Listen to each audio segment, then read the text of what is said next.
Hey guys, it's me, Shadow, and today what we're gonna be doing is we're gonna be grinding um to level 70. What the water guy to level 70. Because I know I think once I climb hit that web area that takes me to the next area, I have a feeling that it's gonna lead me to a boss, which I believe is going to be Ventura, the wind lady, uh, if I remember correctly. So I want to be level 70 before I take on that boss.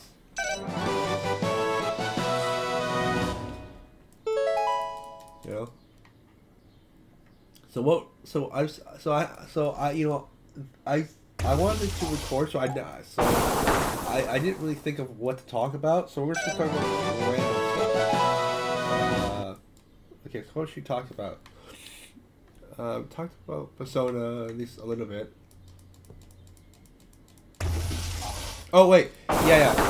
Guys, I just I after our Persona talk, I did some more research, and it turns out that the stuff I said about Necrotop and Palmon, I think it only I feel the war aspect only applies to the first two games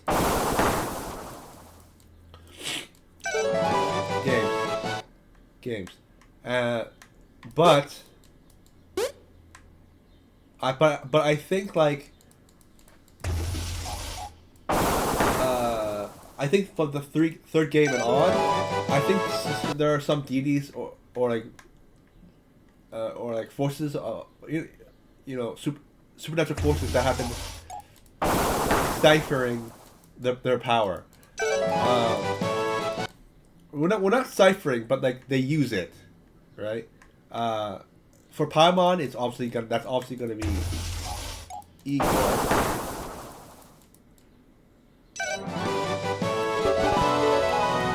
right? And as for the right, and as for the darkness side, I actually have another theory, but there's no way to back it. But I'm gonna share it anyway. I think that represent the darkness is actually the attendants. You know, the Elizabeths, the Margarets. I kind of feel like while Paimon and Naruto are weak, right? The light side and dark side have taken on like a type of like truce. Like until our masters wake up, we won't go out of our way to fight you guys. So in order to keep things neutral, the Velvet Room always has two attendants, I guess. One represents Palmon, which is Igor, and one represents Neprotop, or Forces of Darkness, which is the attendant, which is the attendant. Right? That's a theory. Right? That's a theory. But that's my theory. It's kind of like while Neratop and Paimon are asleep, there's like a low key truce, and that's how they keep the balance between light and darkness. Yeah, they have the traditional bets. They may do they take their bets and they may borderline it, like they did in Persona 5. You know how like both dark power, like how the challenge make up Igor kind of thing, like those kind of like bets, you know, or slash bets slash trials, you know. But that's my theory so far. I don't think there's an definitive darkness agent right now. So that's why I think the best I could do is probably think like Igor is light, represents Palmon, and the attendant is darkness that represents Netrotop. Darkness power Netrotop. Because from what I understand, right, is that majority of people uh, well, at least when it turns out the attendants are empty,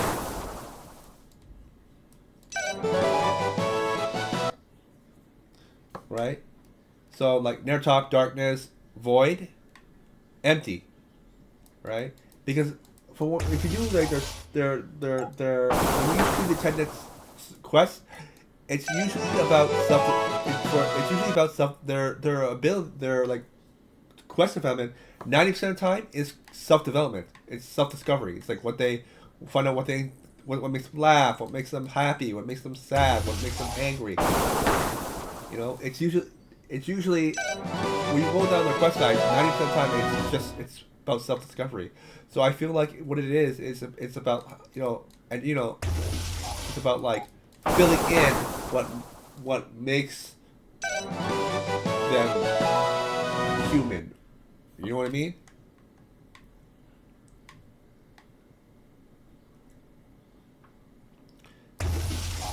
'Cause I believe Elizabeth and Margaret both had similar.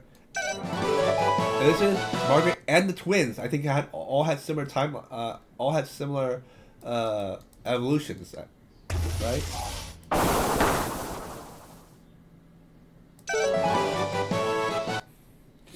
So I think maybe that emptiness is what like was created, not from Naruto directly, but just maybe like maybe to like just a small sliver of power leaks out, and then creates those existences.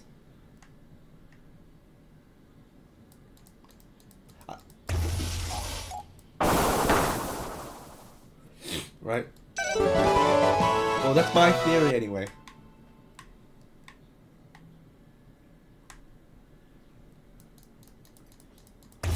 Who knows? Maybe in a future game, they'll give Naruto like an actual like avatar. You know what I mean? Like something that actually represents him completely. But so far, my theory is that the now they don't serve Naruto, right? Because Margaret and Elizabeth are not evil. They're incredibly powerful, but they're not evil. Evil. It makes me feel like they're not servants of Naruto per se, but they drew power from him.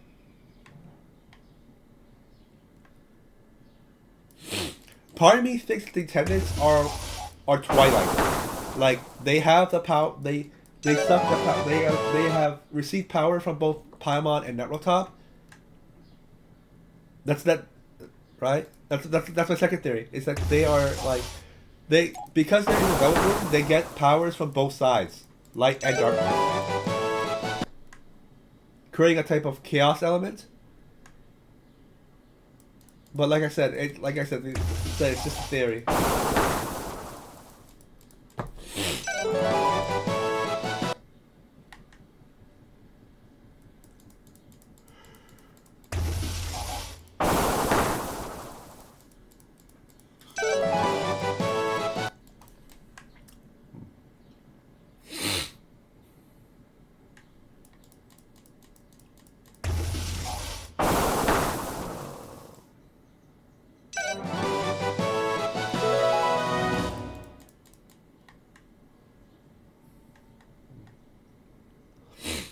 Anyway, I hope that Naruto gets like a true avatar, like in future games. So far, the closest thing I can think of is the attendance, though, because Naruto is like one of the founding deities of the personal world, right? So it makes me wonder.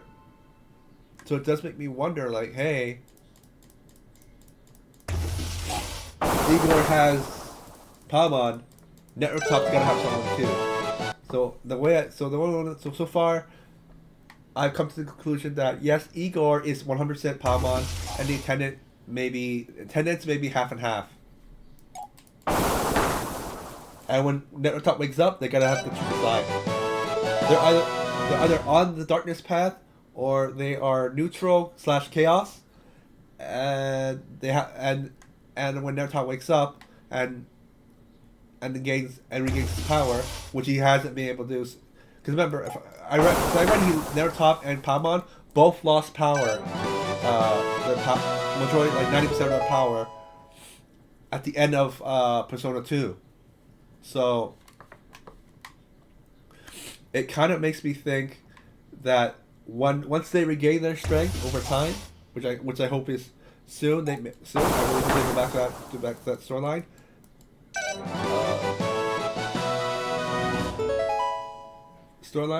That maybe like Igor is like 100% on your side, and the attendants or have to choose a side.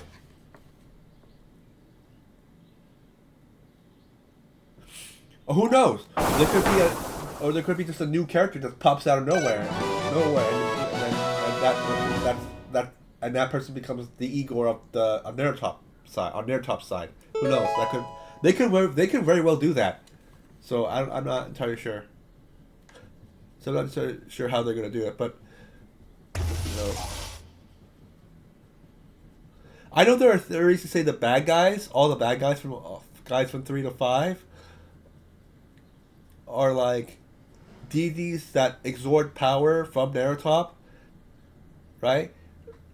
Well, I believe the theory goes is that Narutop, Narutop and Paimon's their powers leak. While they're like resting, once in a while their power leaks out into the universe, and then deities like Nyx and the Grace and what was who was the bad guy for Persona 4? Persona 4? Oh, Izami. They all like over time absorbed their power, a little bit of their power, and then that's how they turned, and that's how they got the power to become final bosses at the end. Oh, and the human consciousness, right? Because Paimon is the one who usually gives the power of personas through Igor to the protagonists and to the party members, right? So so that could be just his power leaking. Of course, that could be just his power leaking right from his slumber, because I believe that's how they explain like how they're not like having universal wars all the time. Is that they're sleeping and they're building power.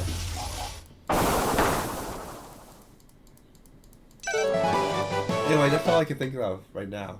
It's a very half-assed theory, but you know, I have been thinking about it on the side.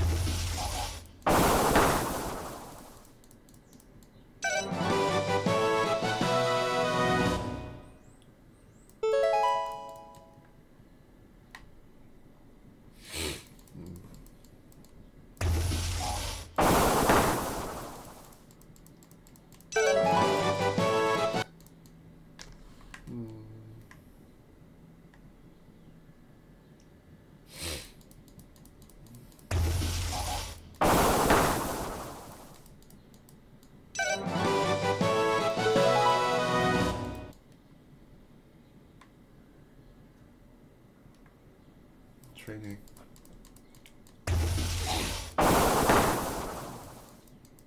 Do you guys think I should just go and fight the boss? Just go up there and fight the boss and see if I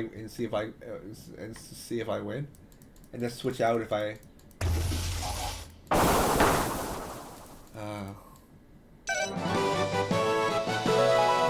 I'll be lying if I said I'm 100% confident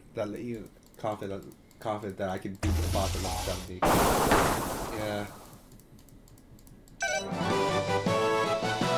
Probably want to wait till I level 100 before fighting that boss, but I think 100 is pushing it.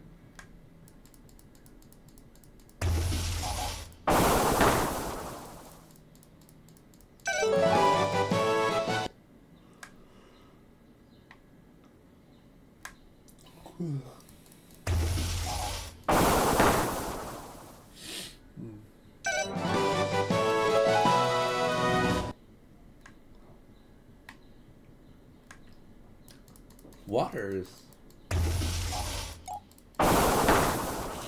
Okay, water and earth are now. So let's switch it to grass.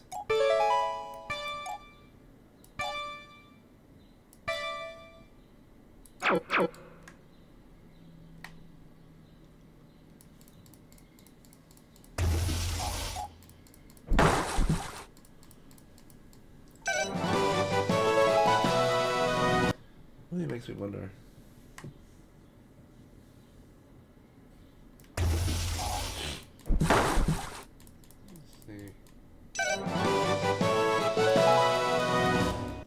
Now I'm paying up a lot of money. That's or gold or whatever you want to call it.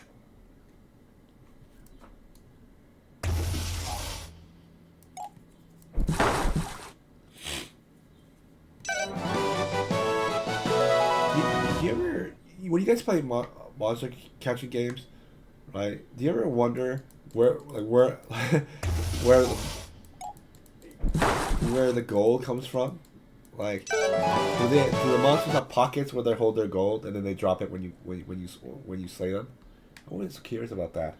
Like, how like where is the gold dropping from? You know what I mean?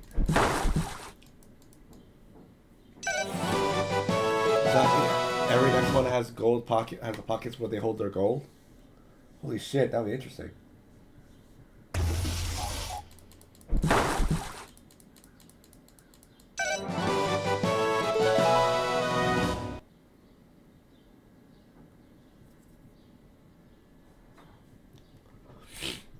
So far, I'm leveling up.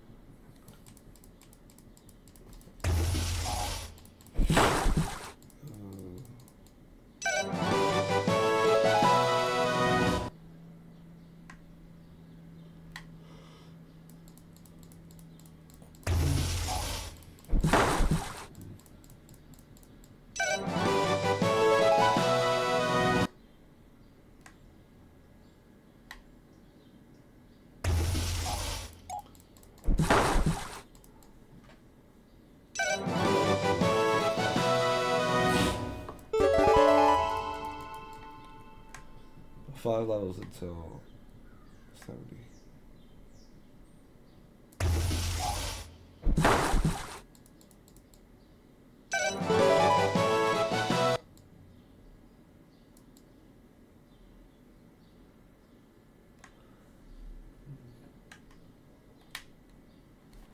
Trading is so much harder.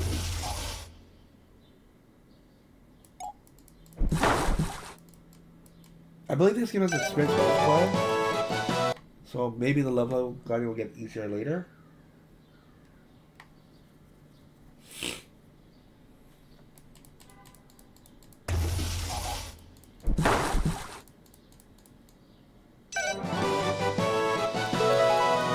Man, I have a lot of gold. Probably wants to drop down the tree just so I can like buy items and stuff.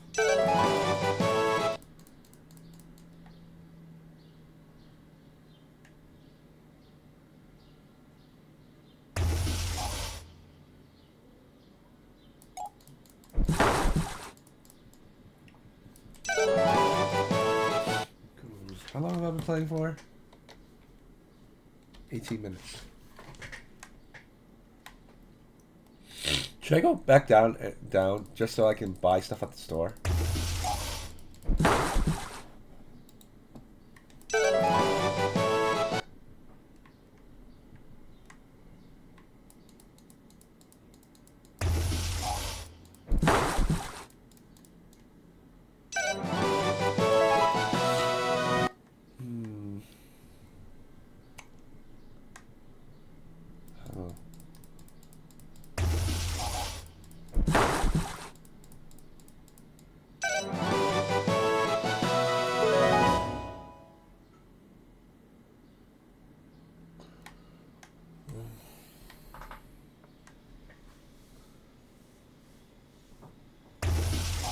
Six. 66 now?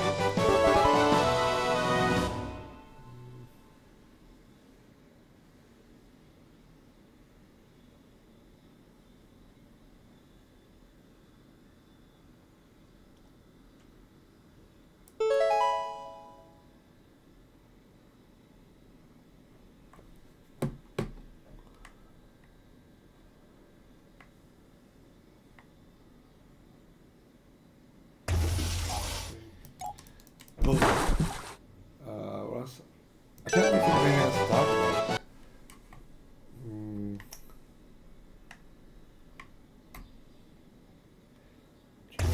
Maybe?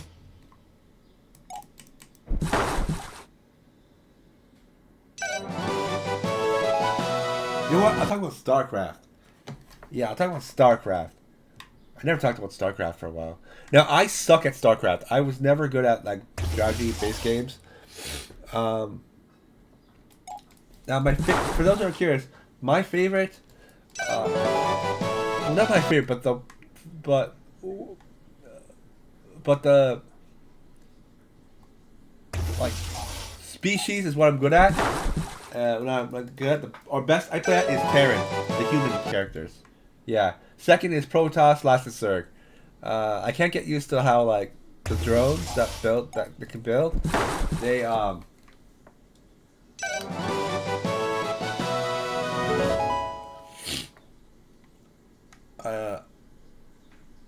drones that build like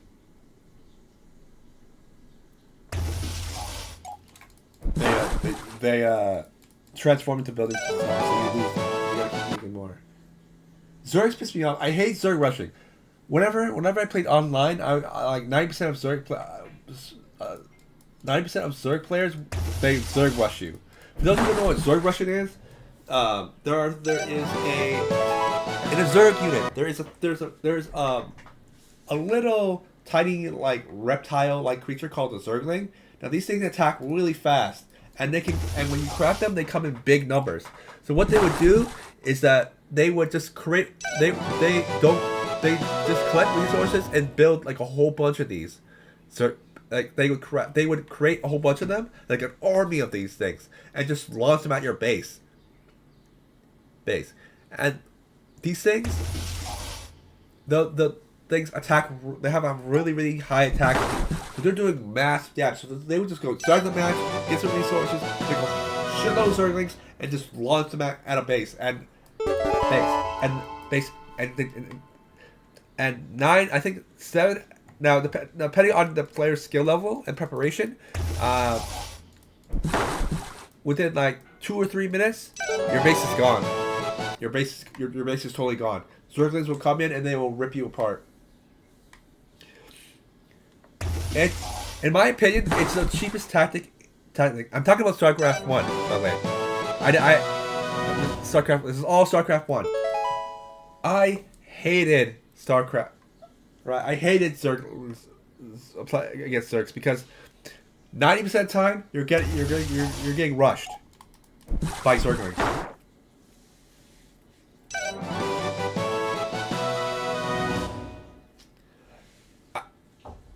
I did not mind losing. Don't get me wrong, losing upset me, but it's not that I lost.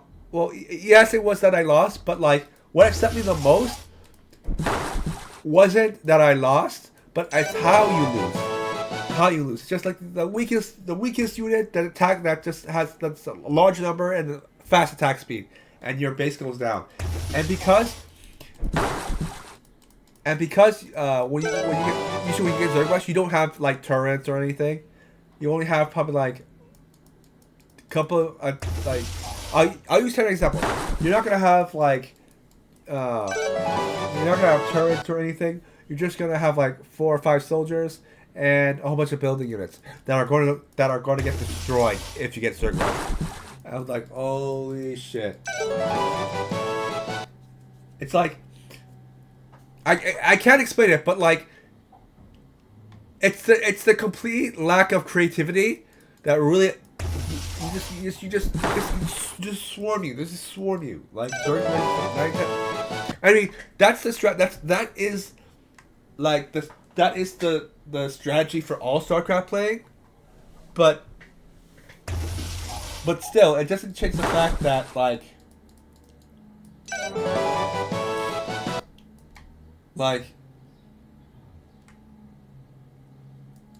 it's just no creativity. There's no strategy, no creativity. You just make a whole bunch of Zerglings and send that to the base and pray that the Zerglings destroy everything. Back in the day, there used to be like people saying that StarCraft was not a strategy game. it's a rush game. You, like you pick a species, you pick a rush tactic that you can do with that species, and you just pray to win. Yes, strategy, like you can Protoss have their shields and those like little turret things that shoot energy balls, right? They have stuff like that that can, I guess, help, but like I feel like this is just my opinion. But I feel like strategy can mediate it, but can mediate the damage you receive. But at the end of the day, it's a rush game. You pick a unit that you can mass produce at a small pace. Send those troops over. You pick a unit that can create a lot in a short amount of time, and then you send that unit over to your enemy base and you slaughter them. Now, I've never played. Now, I don't make. Now, maybe StarCraft at the professional level is different, right? Because don't get me wrong, I've never played StarCraft professionally at a professional level. Never. I suck at StarCraft. I love playing it, but I suck at it. Right? So maybe the higher tier players, like Uber Pro, StarCraft Pro players, it's different. But to me, I always felt like, yes, strategy can mediate it, and hell, it can even save you. But at the end of the day, if you want to win matches, you gotta rush. You got a Protoss rush, or you got a Zerg rush. Terrans, I think Terran. I never seen anyone rush with Terrans. No, actually I have. I see. So Zerglings, it's Zerglings, right? Zerg, it's Zerglings. Protoss. Phantoms. I don't remember what it's called, but it's like a unit that has stealth and it can cloak, and you can't attack it unless you have anti-stealth, which I believe is only for the Zerg. No, anti-stealth, which I believe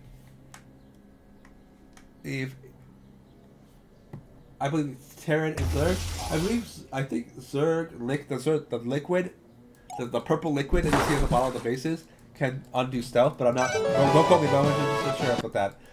I know the missile launching for Terrans, the missile launchers that attack air units, have anti-stealth, where if you have stealth and you appear, if you have like a stealth technique, and you go near those like anti-air turrets, the turrets will reveal the stealth units to you, and you can get units to attack it and get rid of it. Now, if I'm remember correctly, the rush units for Terrans are, I believe, the Marines or the flamethrower guys. Because I remember correctly, the Zergs are weak to fire, so the flamethrower guys are like, super OP against Zergs. But from my experience,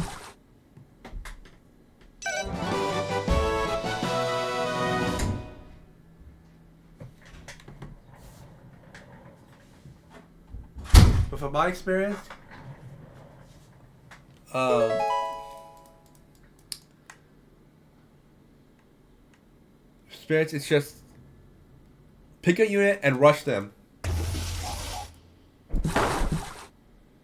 But in Zerg, but I'll tell you right now.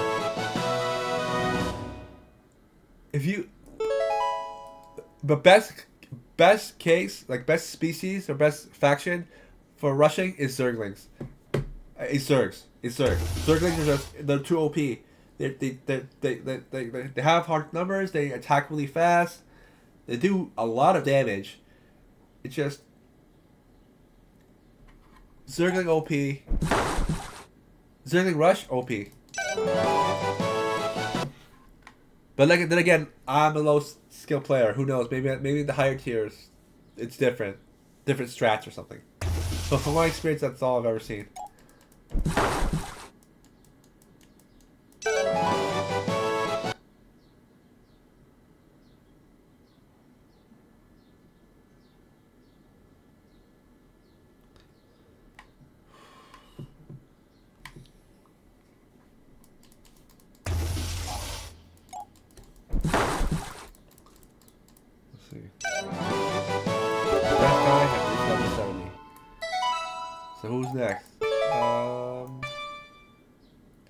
water, grass, earth. The only leaves thunder, wind, and thunder, fire, and wind.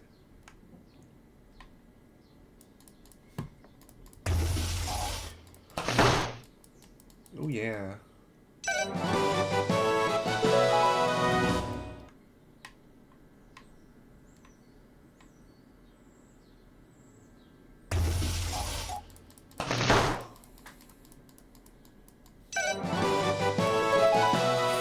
Let's see. Oh, time's up. 31 minutes. Damn. Okay. Well, sorry guys. I didn't know I was only supposed to play for 30 minutes, but I played for an extra minute.